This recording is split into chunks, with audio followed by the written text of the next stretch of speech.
लोकसभा के लिए हुआ ये चुनाव भारत के लोकतंत्र की विशालता को, भारत के लोकतंत्र के सामर्थ्य को,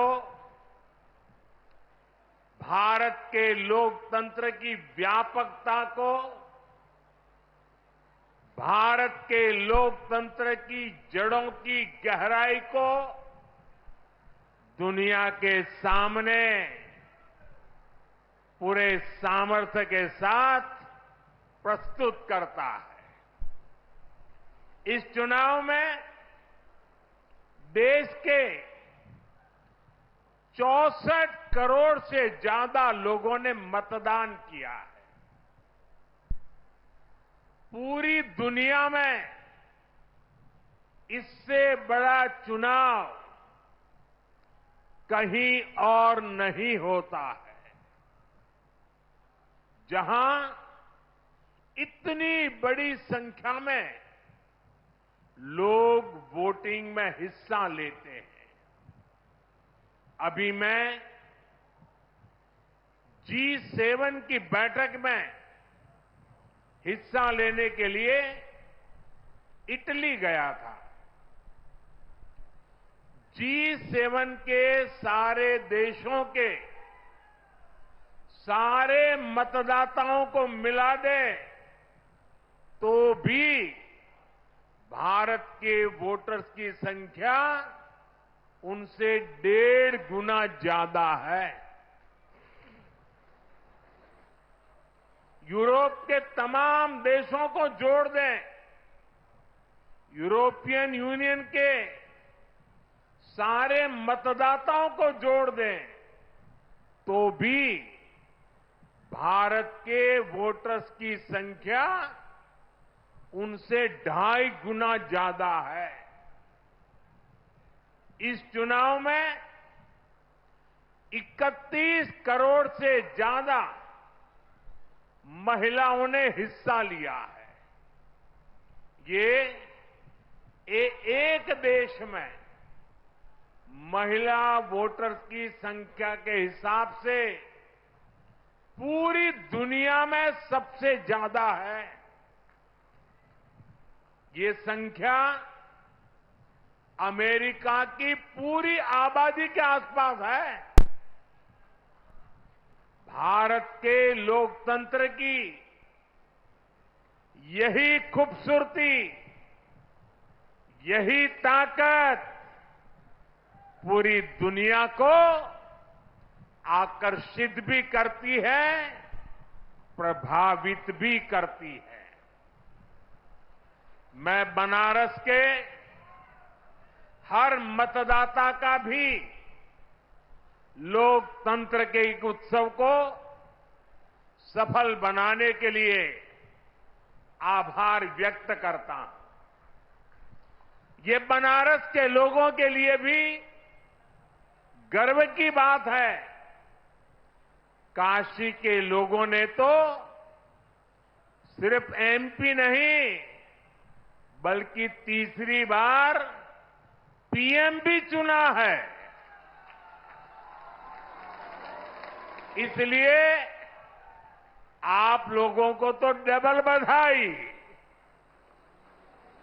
साथियों, इस चुनाव में देश के लोगों ने जो जनादेश दिया है वो वाकई अभूतपूर्व है। इस जनादेश ने एक नया इतिहास रचा है। दुनिया के लोकतांत्रिक देशों में ऐसा बहुत कम ही देखा गया है कि कोई चुनी हुई सरकार लगातार तीसरी बार वापसी करे। लेकिन इस बार भारत की जनता ने ये भी करके दिखाया है। ऐसा भारत में 60 साल पहले हुआ था। तब से भारत में किसी सरकार ने इस तरह हैट्रिक नहीं लगाई थी। आपने ये सौभाग्य हमें दिया, अपने सेवक मोदी को दिया। भारत जैसे देश में जहां युवा आकांक्षा इतनी बड़ी है, जहां जनता के अथाह सपने हैं, वहां लोग अगर किसी सरकार को 10 साल के काम के बाद फिर सेवा का अवसर देते हैं, तो ये बहुत बड़ी विक्ट्री है, बहुत बड़ा विजय है और बहुत बड़ा विश्वास है।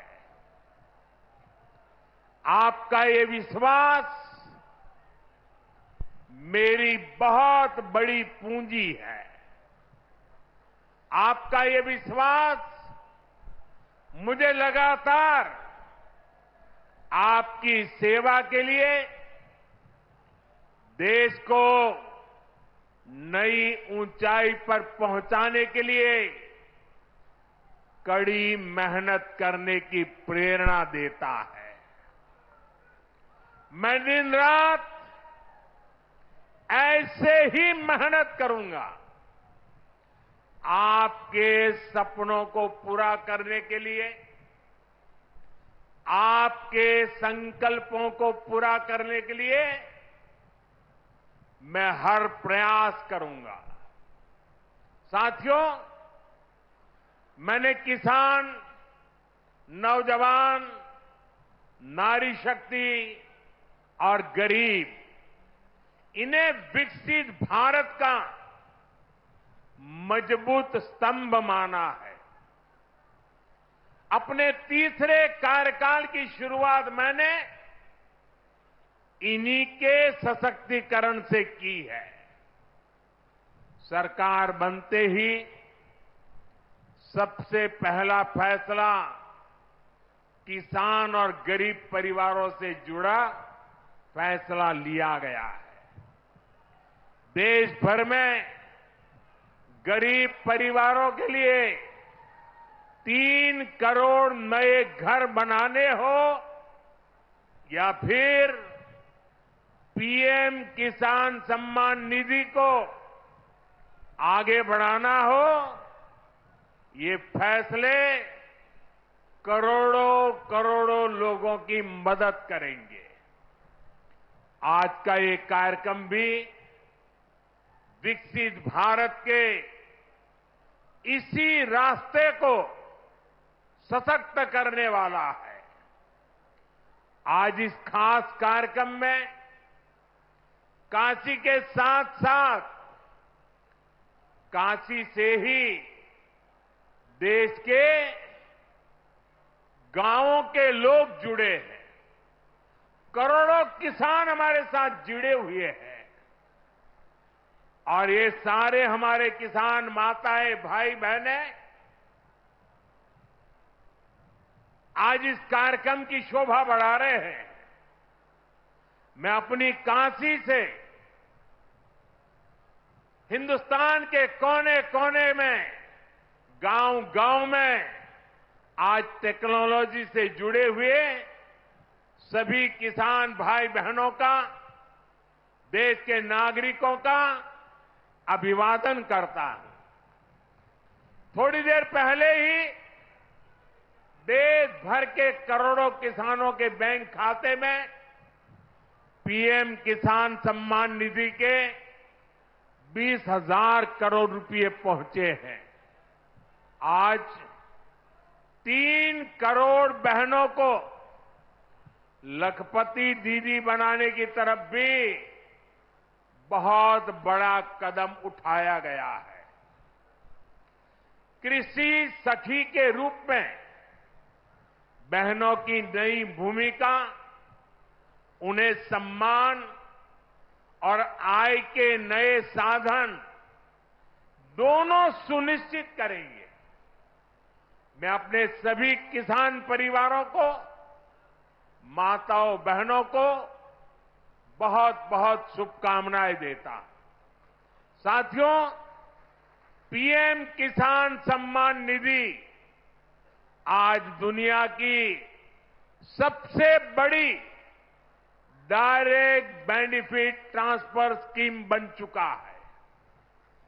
अभी तक देश के करोड़ों किसान परिवारों के बैंक खाते में 3.25 लाख करोड़ रुपए जमा हो चुके हैं। यहां वाराणसी जिले के किसानों के खाते में भी 700 करोड़ रुपए जमा हुए हैं। मुझे खुशी है कि पीएम किसान सम्मान निधि में सही लाभार्थी तक लाभ पहुंचाने के लिए Geeta Autonomous College. Come and be a part of new learning.